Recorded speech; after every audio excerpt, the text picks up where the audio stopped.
Struggling students and unemployed screenwriters. The days of dragging your laptop to coffee shops and bookstores are numbered. In 2 years, you'll be downloading Iron Man or posting on your blog under a tree or on a city bus. And it will take only seconds on your iPhone or new ultra-thin laptop. It is the next generation of high-speed wireless. And it took a giant leap forward today.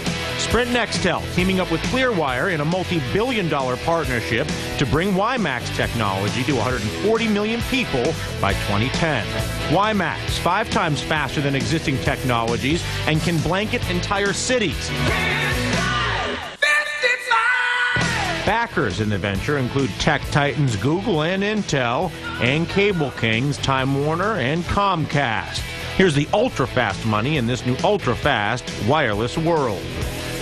And a little bit of salesmanship on my part there with the whole ultra-fast money bit, as this could be a bit more of an investment than a trade, I suppose. Probably long term. I'm paid sometimes as anchorman. I'm paid occasionally to to you're sell good at it. You are to sell the so story. good Yeah, at well, thank you very much. Embellish is the word you search. Look at me. Let me see your hair. Yeah, you look fantastic. Yeah. What is the best investment thesis here? You know, there's a lot of different ways you could try to play this whole thing, and this is years away. This isn't something that's going to happen year overnight. and a half. Year and a half. Well, that's, to me, that's an eternity. Are you kidding me? I don't know if I'm going to be alive in 2010. American Towers, that's one way you could go. Crown Castle's another. You're looking for, what was, you had a name a while back. Fiber Tower? Fiber Tower. It's up a lot today. Right. But on a tiny base. Yeah. So there was a pretty good next wave. There's a lot of those types that are going to help out the whole thing. But really, when it comes down to it, one of Jeff's favorites, Intel.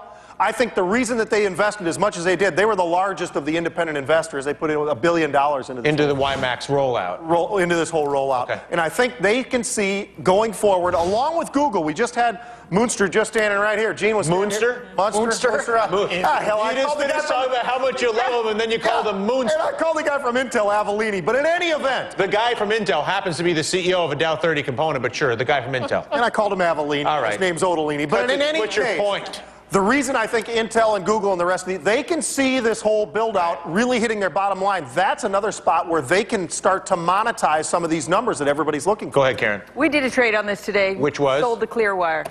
Why? I mean, because just because it was. This is what it was. This was what all of it was about. Today. That was the Buy the rumor, sell the news. Okay. Smart cookie. Sprint is also a sell in this. Look at the people involved. Sprint loses money pretty much at everything they do. It's a 2010 initiative. Google invested in this because they invest in everything rolling in cash. We mentioned that before. Intel are the guys who actually are going to get paid on this. They're doing the chip work. They're actually going to get paid. They don't really care if Sprint makes a ton of money on this because the build-out's going to happen. Intel, again, not a fast money trade, but I'm happy having it in a drawer and little. It's just another reason to be happy you own Intel along with all the other reasons. Right, exactly, because they need to be part of the next generation after PCs.